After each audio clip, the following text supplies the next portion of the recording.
Just want to replay this video for everybody so they don't forget that the city of Newport Richey broke into my property, broke my door.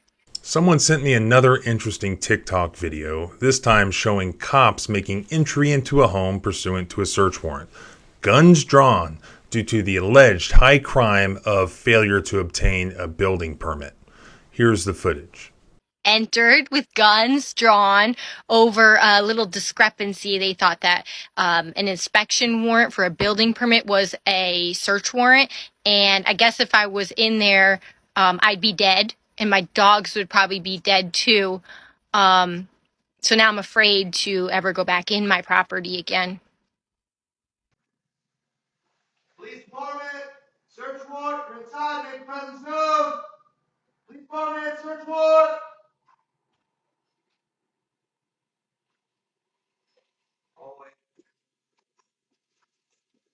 Police department.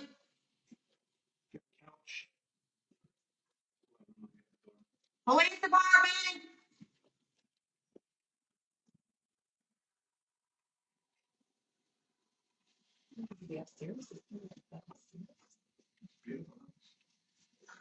Police department. Upstairs. Police department. That doesn't matter.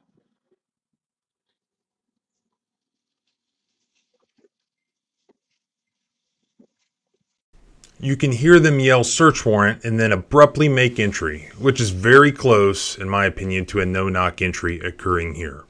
There's a constitutional requirement that a police officer must knock and announce their presence prior to making entry, even with a valid search warrant. There are exceptions where a no-knock warrant is actually obtained by a judge or where exigent circumstances are presented which were not known prior to the warrant being obtained. So assuming that this is true, that the search warrant was obtained here just due to the alleged crime of failure to obtain a building permit, I have some serious issues with this. Just because a search warrant is obtained by law enforcement, that does not entitle them to treat a homeowner like she's a drug dealer or a known violent felon.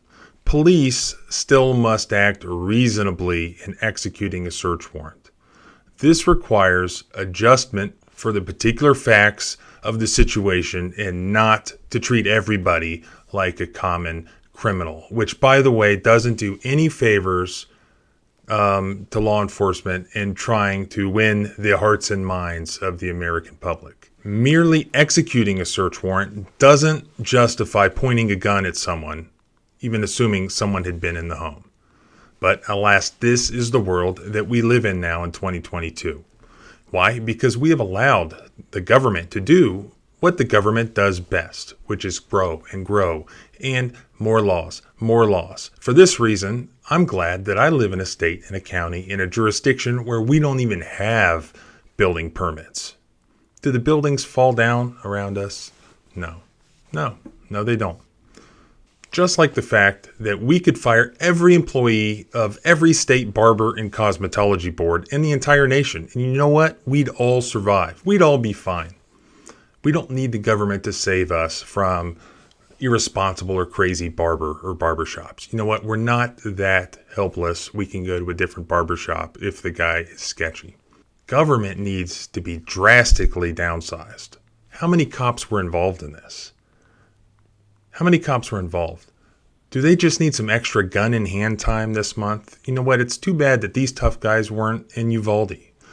All in all, I'm sure most judges would allow what has happened here. But you know what? I wouldn't. I think it's unreasonable. I would fire absolutely everyone involved and not replace them. But that's just me.